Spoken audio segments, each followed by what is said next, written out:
quite amicable, quite reciprocated. Good evening, ladies and gents. It's the prodigious, the Pom Professor Proclamation News and Gathering.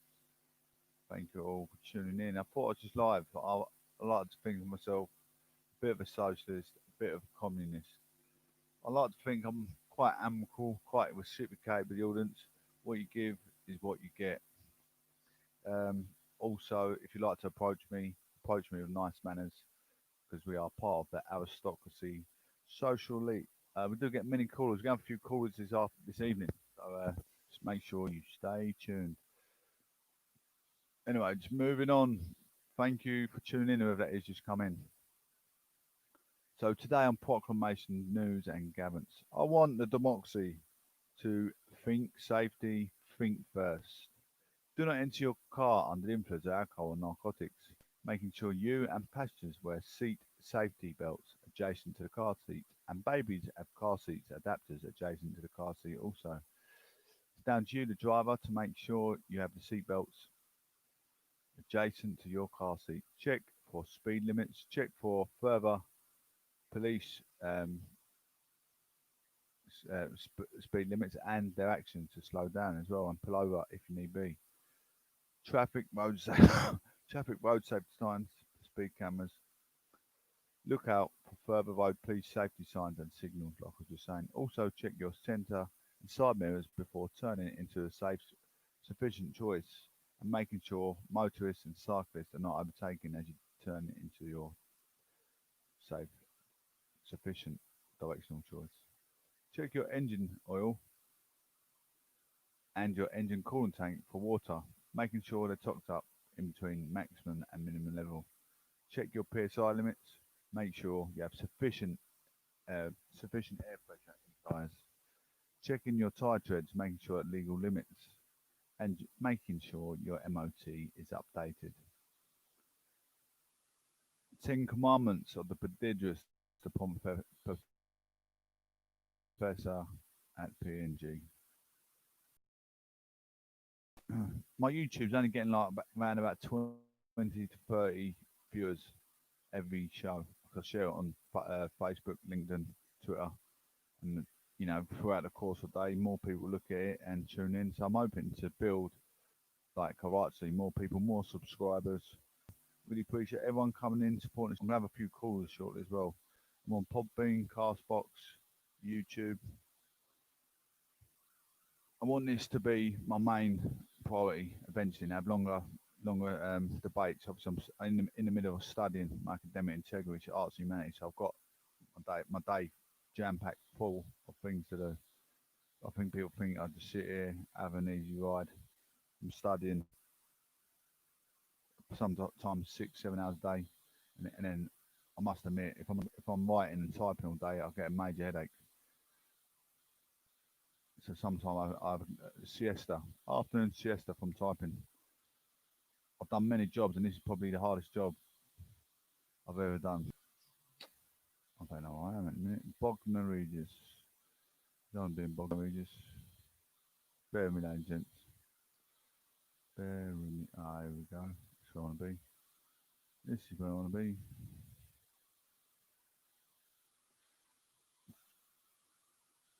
Near Chelmsford. What is going on in Chelmsford? Traffic news. Plan your destination. You got enough fuel to where you're going. If you're going 30 miles, don't think you can put 30, 40 miles. You may not get to where you want to be. Anyway, we're looking at Colchester, just past Highwoods. We got A113 traffic shift due to construction. I said that last week, and I'll give it again on the just off the A12 off Highwoods, not far from where I am. We've got Seville's Lane, temporary traffic signal. Seville's Lane's up by the McDonald's and all that sort of stuff up, if anyone knows what I'm talking about. Temporary traffic signals on construction due to traffic signals. Seville Lane around Axial Way.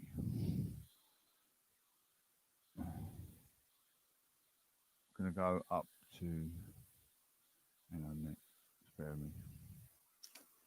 Bear with me.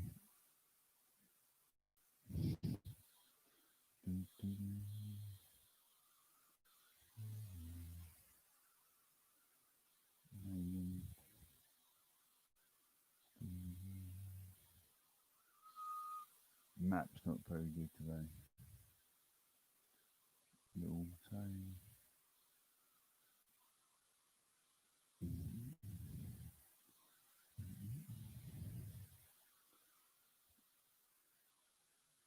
Okay, over there. Grandma one go. Chelmsford there now.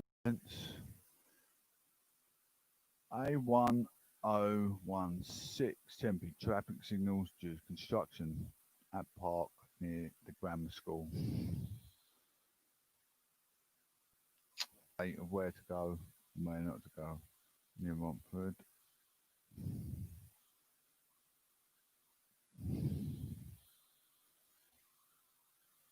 Barking, here you go, ladies and gents. Don't know if it's any good to you guys. You workers, where not to work because of rush hour, or where to work but mind rush hour. A123, electricity work, temporary traffic signals due to electricity work on A123, Whipple Road near King Edward's Road. As reported on the 9th of November, 7 a.m. Hope you can hear me crystal clear, ladies and gents. I'm going to take a few callers out just shortly. And then we're going to crack on the show. Hopefully you can hear them today. I took my, I don't know if you know, I took my phone off, so it's a bit more clearer. But obviously my phone, when I put it on loud, Whitechapel, it's Whitechapel in London.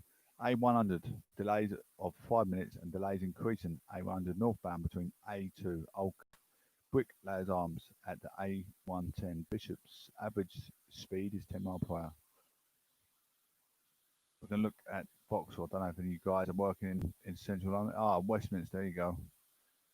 Vauxhall is just off Westminster. We can go to Westminster, see what's going on there. There you go. Bus lane closed at the A202. Long-term construction on the A202 Vauxhall Road between southbound A302 Victoria Street and the post office. Traffic heading from the Apollo Victoria towards the Vauxhall Bridge. We'll take some calls now, ladies and gents, then we're going to move on. Oh, you lost my cast box in. I've been a bit upset. I always keep that on to do my YouTube. Here we go. Let's go live. We can take some calls. Hopefully you guys can hear. Hello there, Steve. Oh, I think I had that guy yesterday. Hello there. Get it. How you doing? Hello. How you doing there, sir? Where you from, Kidda? Toronto. Where's Toronto? US? I don't know where you are. I can't think where you are on the map, sir.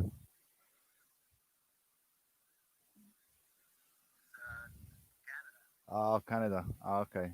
I wonder where it was. I called Toronto. Yes, of course. Yes. I know. How is things out there? Snow? You snowing?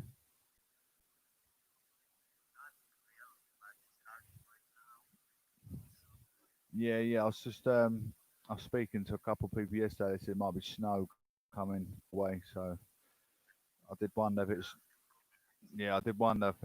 So what do you get up to? What's your hobbies, interests? You working? Occupation? What's your occupation? Oh, okay. What do you work as? Technician. Oh, that's great. What kind of technician? Computer co- concrete lab technician. I am a radio presenter, and I'm studying politics for university as well. That's quite interesting. So do you go around with the concrete lorries and testing the concrete there to making sure they're the right mix? Yeah, I know that job. I've seen. Yeah, I know the job. Yeah, because I've obviously worked in construction, and the guys go around with a bucket and they test the mix, make sure it's the right mix and it's got the right slump and everything. Oh, that's awesome. It's very good. Well, it's a good job, isn't it? I suppose you have to make sure so that your concrete lorries, your drivers doing the right job as well, haven't you?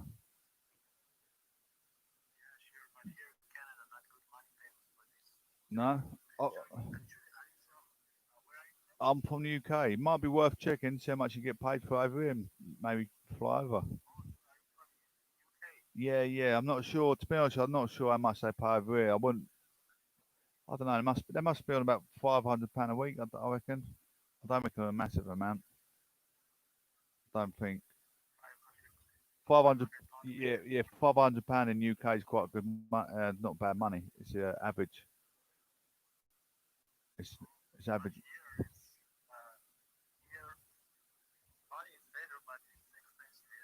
Yeah, I know. Yeah, I know. I think in yeah over your ways.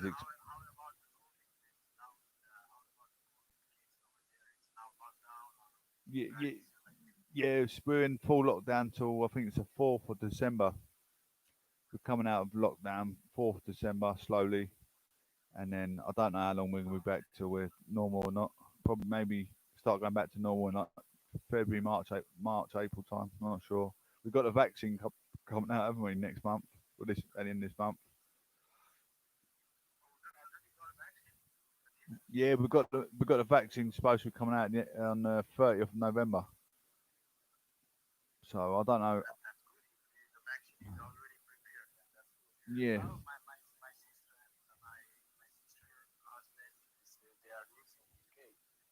your sister. Oh, oh, Wales. Yes, yes, yeah, yeah, I know Wales. Yeah. Do you come to Wales at all? Do you go to Wales?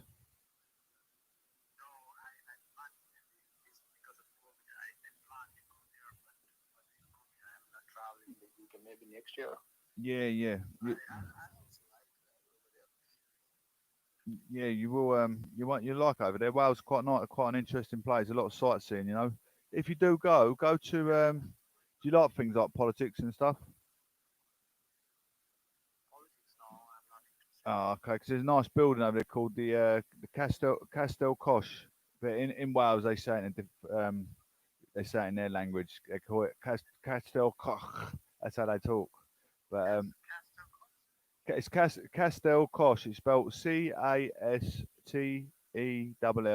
and then Kosh is Coch, I believe. But the way they say it, because they're Welsh, it's Castel Cosh to me and you, but to them they say Castel Coch. It's just their accent. They've got a total different accent to English people. They've got a total different accent. It's strange because it's still United Kingdom, but they speak it in a total different language.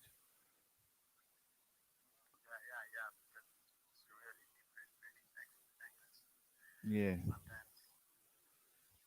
I mean English. We've got English, Canada. We've got America. We all speak pretty much similar, but Wales is like right next door, and it's a total different language.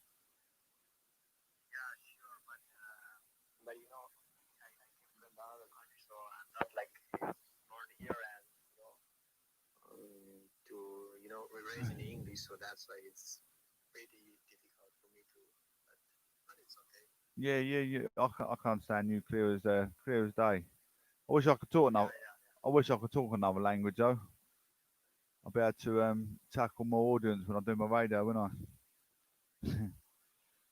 Would you have any hobbies? Do you have any hobbies or anything, Keller? Oh, you off, are you? Oh, buddy. I'll take care, mate. It was one more and we move on.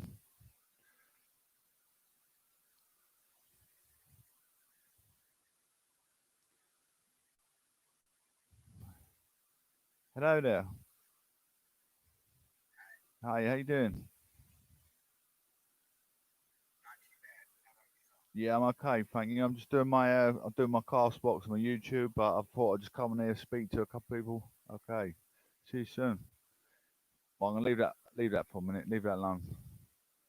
Those yeah, they're not bad people, But I need to.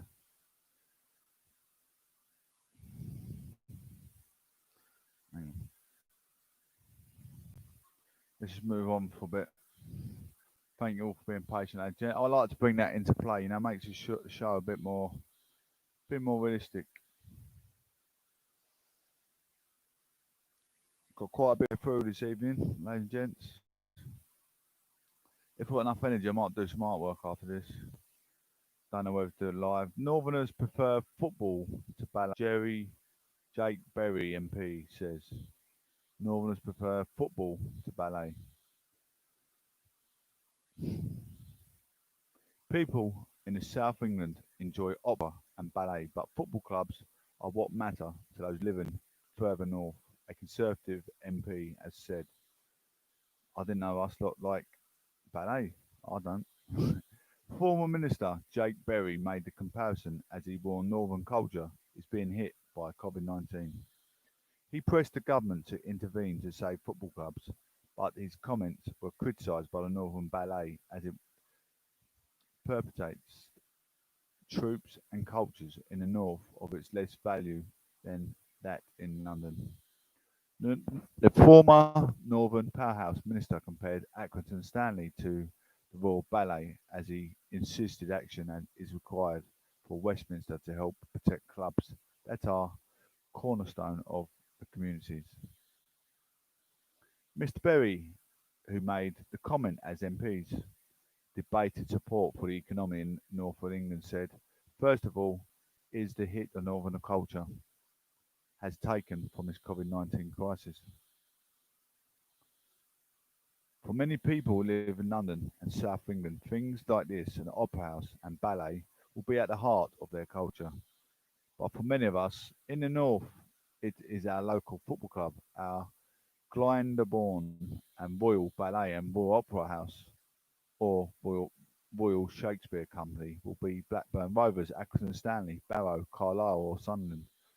He added, the time has come where the government must seek to intervene to unblock this to local football clubs across northern England, many of which are the cornerstone of our communities and at the heart of our culture.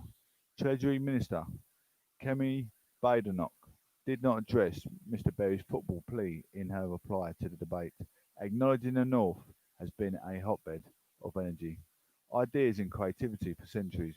Responding on Twitter, Northern Ballet said it was disappointed by the MP's comments, while the other social media users criticised Mr Berry for his remarks. We got the Northern Ballet. Following comments by Jake Berry in today's PMQs, we are disappointed that our MP and former government minister continues to perpetrate troops that culture in the north is less value than in London. We've got Jonathan Joe.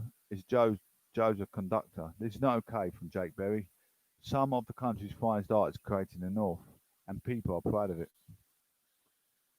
Opera North are a symphonia, to name a few, but the most treasures and historic institutions of his country. Like there's loads of tweets of people putting him down. I won't go through all them all because I'd like to move on. Hey Jen, how you doing? To talk to you, it's been a little while. I had your voice in so long. Jen from Canada. COVID UK country in Europe to pass 50,000 deaths. First country in Europe to pass 50,000 deaths. UK has become the first country in Europe to pass 50,000 coronavirus deaths according to the latest government figures. A total of 50,365 people have died within 28 days of positive COVID test, up to 495 in the past 24 hours.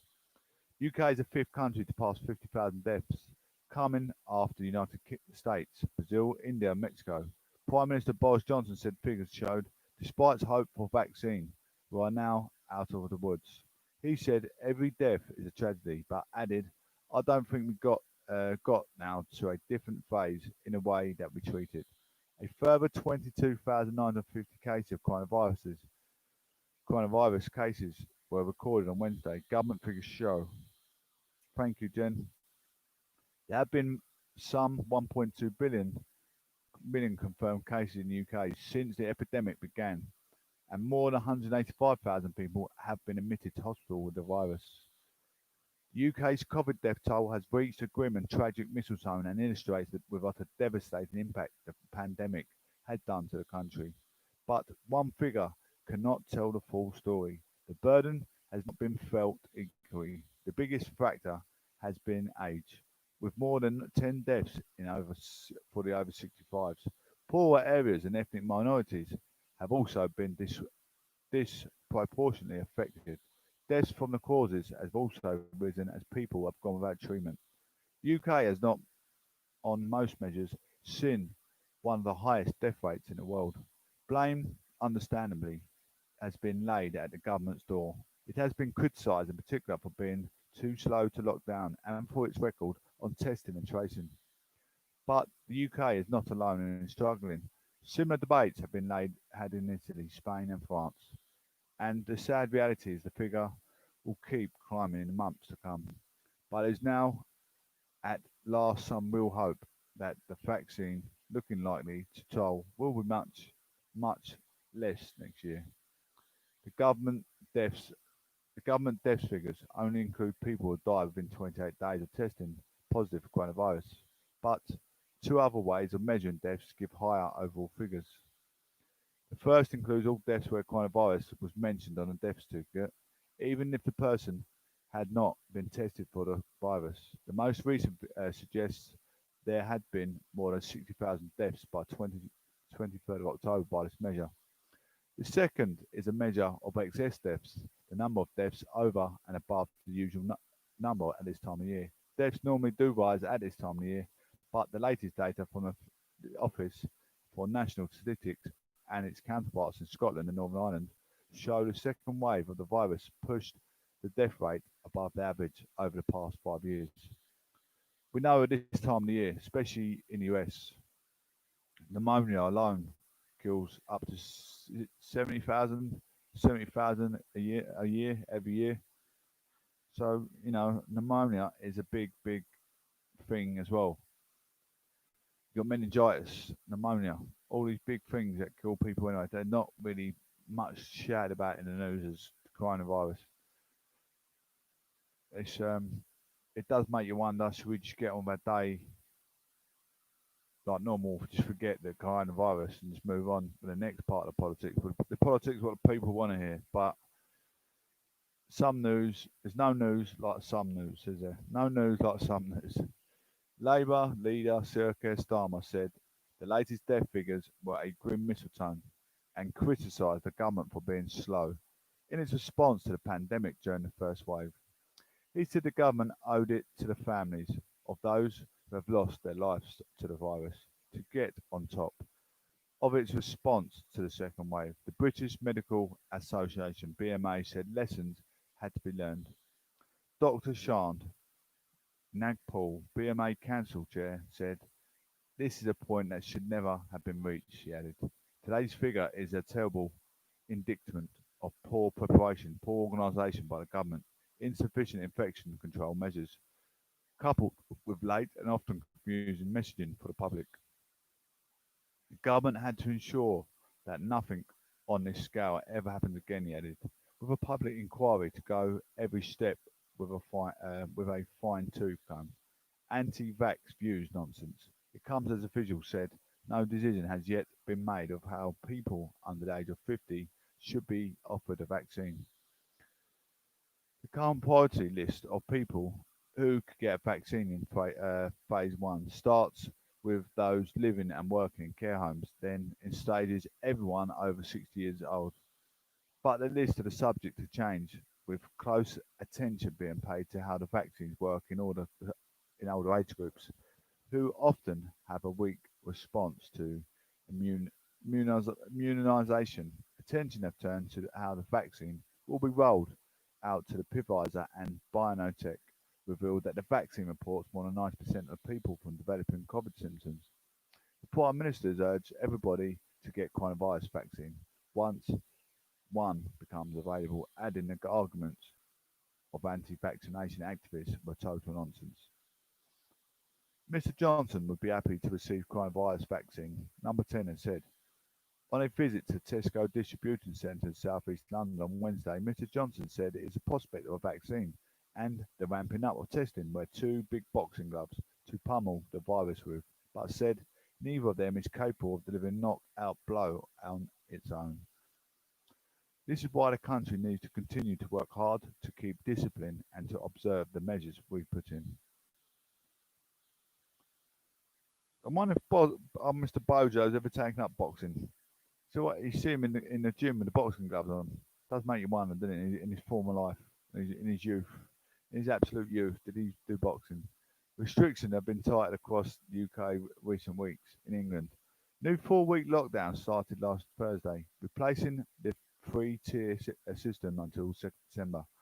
Mr. Johnson said England must get through this current period of tough autumn measures to hopefully curb the spread of virus, enough to allow Christmas to be as normal as possible, as for many people as possible. I'll tell you what I do want to have a look at. I haven't mentioned his name just recently. I think a lot about him. Mr. Sadiq Khan, the Mayor of London. I haven't spoke about him a lot in recent months. He hasn't come up in the headlines. But I'm going to do some research for the front bench politics, and I do get different emails come through of different write-ups in politics. Obviously, that's what my academic integrity. I'll get messages from all kinds of people. Meanwhile, pubs reopened and travel restrictions were lifted in Wales on Monday, and it's ended 2-week 5-week lockdown. Additional restrictions in Northern Ireland are due to end on Friday after a proposal from the Northern Ireland Assembly Health Minister to extend restrictions was blocked. In Scotland, is now a 5-tier system of virus alert levels, with different measures in place from different parts of the country. The tiers are numbered from 0 to 4, with level 4 requiring the introduction of lockdown restrictions for that area.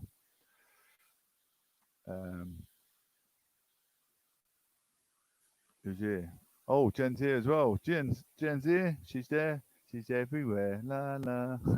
How you doing, Jen? You alright, bud? You alright, girl? I was call you buddy then. It's not nice to call you a buddy. Hope you're well, mate. Thank you for listening. Thank you, everyone, for listening. I really appreciate it.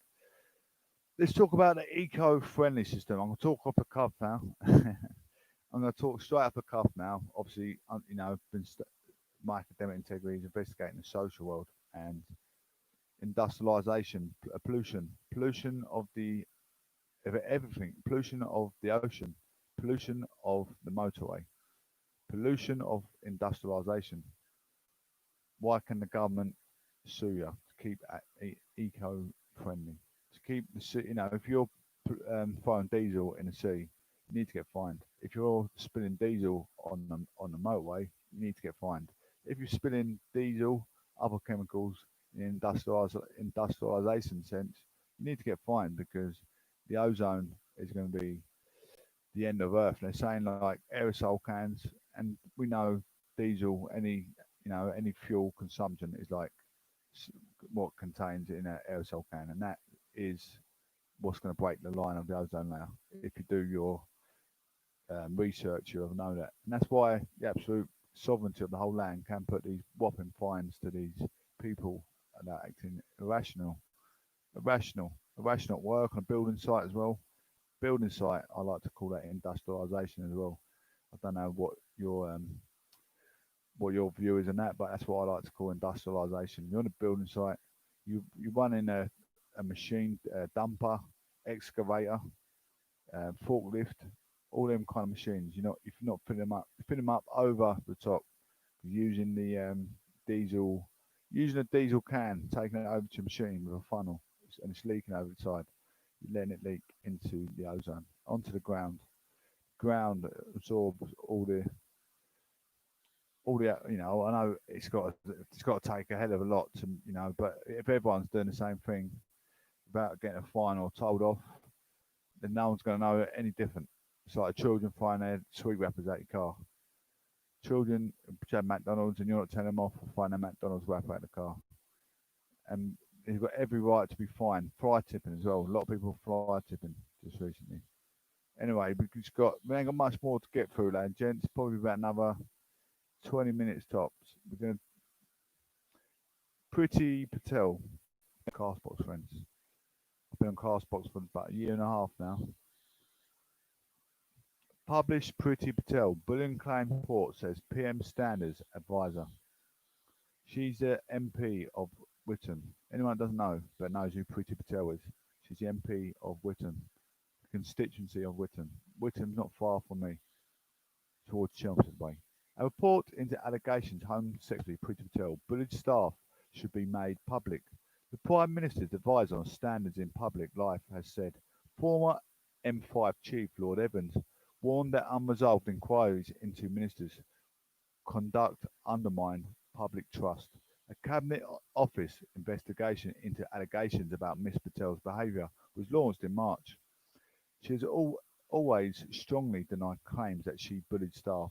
In February, Sir Philip Putnam, the top civil servant in Home Office, resigned, saying he had been the target of a vicious and orchestrated briefing campaign. He is pursuing an employment tribunal claim. Patel's bullying inquiry must be published by Labour. The Committee of Standards in Public Life advises the Prime Minister on ethical standards across the public life in England and is chaired by ex-M15 boss Lord Evans of Werdale. The Times first reported Lord Evans wanted the Priti Patel report to be made public. Confidence. He told BBC he was not in a position to judge the accuracy of complaints about the Home Secretary, but said the public needs to know what allegations are properly and independently investigated. We want to make sure the system we have in place can resolve those issues so that people can have confidence the standards are being upheld in the right places and everybody involved. He's told Radio 4's programme, The World at One. He's asked specifically about Patel's case. He said there may be good reasons why some findings are not published, but argued that any causes for delay should be explained. I think because they are left hanging in the air, people are worried about it, and that tends to reduce people's trust. Disgrace. He also said the process of investigating ministers should be more independent and transparent, and he suggests taking the responsibility for triggering such inquiries away from the Prime Minister. In an interview with the Times, he said because the report on Miss Patel had not been published, it's very difficult to know whether there was something here or whether there wasn't. Responding to Lord Evans' comments, Labour's Shadow Home Secretary Nick Thomas-Symonds said, "It is a disgrace that the report into allegations bullying against the Home Secretary is being suppressed." Continuing to refuse to release the report not only makes it clear that the Tories have something to hide, it also undermines trust in politics at a crucial time. The report must be published without further delay. A government spokesperson said the process is ongoing and the Prime Minister will make decisions on the matter public once the process has concluded. I've got something else I want to talk to you about in a minute. It's very ironic. It's about my own personal life, and I don't like people to then make their own allegations off their head because that's how it goes. But I know what the allegations are, and so do the people I was speaking to earlier. And it shocked me, to be honest. Shocked me. The news shocked me. I will tell you after this part. Well, oh, I don't know if you're talking about it. Anyway, moving on to the stab, and then we can get on to my personal life. But you need to know a bit about the characteristics of the presenter. Everyone's got personal life. Every radio presenter has personal life. Not all of them talk about it, but I'm one of those people. I like to wear my heart on the sleeve because we're all real people, all going through a life of purgatory. Some suffering different things. But I like to talk about it. So, we all have a bit of a relation together. Anyway, Reading stabbings. Man admits knife murders of 3 victims. Sporadic knife crime. I always talk about sporadic knife crime, don't I? A man has admitted murdering 3 men during a knife rampage in a park near Reading. Kereri Sadala killed friends James Furlong, 36, David Wallace, 49, and Joseph Richie Bennett, 39, during the 2-minute attack on the Forby Gardens in June. At the Old Bailey, Sadala, 26, also admitted 3 charges of attempted murder ahead of the scheduled trial. Prosecutor Alison Morgan said the murders merited a whole life sentence. one murder should take a whole life sentence. They take three to get a whole life sentence. Remember that when you go and stab someone, all right, ladies and gents, you got to do three to get a whole life sentence. How ridiculous that sounds in the in a journal. It sounds ridiculous. This has merited a whole life sentence for your three murders. Well done. You know, it doesn't. It sounds but really bold, doesn't it? I don't think he was thinking when he wrote that. The prosecution case is that the murders were a terror attack. But Judge Mr. Justice Sweeney said Sadala has admitted a basis of plea, denying substantial preparation or plan and saying he was not motivated by ideology cause. He said a Newton hearing was which will start in a week of 7 December, was essential to decide whether Sadala was motivated by a religious or ideological case. My members of the victims' families sat in court for hearing as Sadala of Basingstoke Road in Reading entered his guilty plea while wearing a face mask. The defendant, who is originally from Liberia, launched his attack as people enjoyed a summer Saturday evening in February Thorby Gardens on 20th of June. Eyewitnesses said he walked along a footpath when he suddenly ran towards a group of men sitting on the grass. The attack was without warning or provocation and in rapid succession. According to the case summary, history teacher Mr. Furlong and Mr. Richie Bennett, a US citizen, were both stabbed once in the neck, while scientist Mr. Wallace was stabbed in the back. All three were pronounced dead at the scene. Three others, their friend Stephen Young, and as well as Patrick Edwards and Nishat Nisudan, who were sitting in a nearby group, were also injured by Sadala. Mr. Young was stabbed in the head, Mr. Edwards was stabbed in the back, and Mr. Nisudan suffered injuries in the face and hand. The defendant was then discarded the knife and then ran out of the park before he was caught by the police. Witnesses were said to have heard him shouting, Allah Akbar, God is greatest, the victory of the infidels. Mr. Furlong, who was head of history and government and politics at the Holt School of Wokingham, was described as by his parents as beautiful, intelligent, honest and fun. Mr. Ritchie, Bennett's father, Robert told the US TV network CBS his son, who was originally from Philadelphia, was brilliant and loving. Mr. Wallace was described as always happy and a person who's always made people smile. In the aftermath of the attack, security sources told BBC that Sadala was known as the M15 after coming into detention in 2019. But when the information was further investigated, no genuine threat or immediate risk was identified and no case file was opened. So, that is a shocking news. Sporadic knife crime. Never, when parents let their children go to school, they should be checking their school bag. It's ludicrous nowadays. I don't know why they are not banning knives on shop floors. I think in America, Canada, it's totally different. In America and Canada, it's totally different. Absolutely totally different. They got guns. They've got guns, and we're trying to ban knife. I'm thinking about banning knife crime over here. Imagine living in America. I think Canada's the same as well, isn't it, Jennifer? You got people with guns and whatever. But anyway, let's go on to my story. So, as I said before, my life as it stands.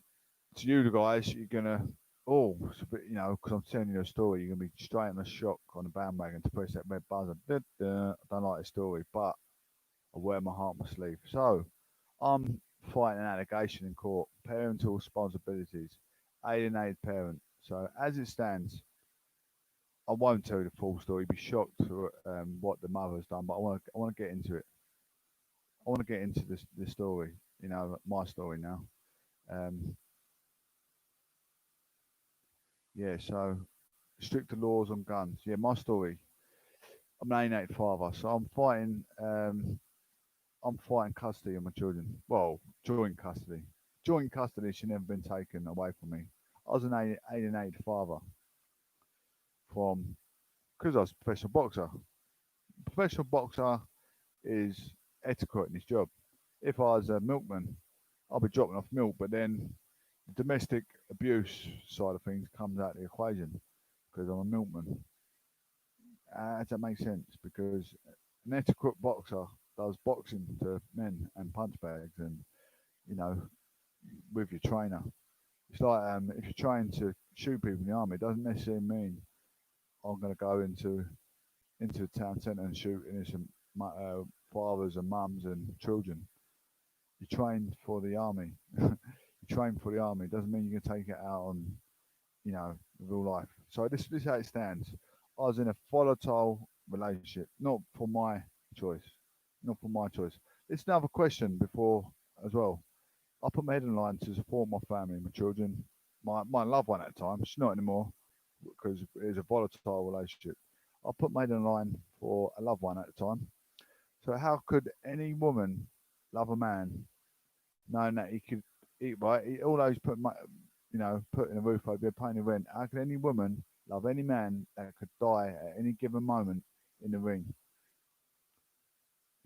Could you? I mean, answer that. How could you? I could die any given moment. You have to lose that love, that thought in the back of your head when that man steps in that ring for that. You know that your husband or your loved one is going out. If I wouldn't date, my wife would not be um, a soldier. No, that she's going to Afghanistan because I know as soon as she's out there, I want her. I want her to go. So that's what I'm asking from a different perspective on a woman's side of thing. How could a woman love a man, step in that ring, knowing that he could die any given moment? That's what I want to know. Not only that, take every given penny off him and then try and get him done for domestic abuse when I had domestic violence thrown at me and I didn't make allegations and she walked away with my children. And that's what shocks me. I'm still. I had a call today from social services.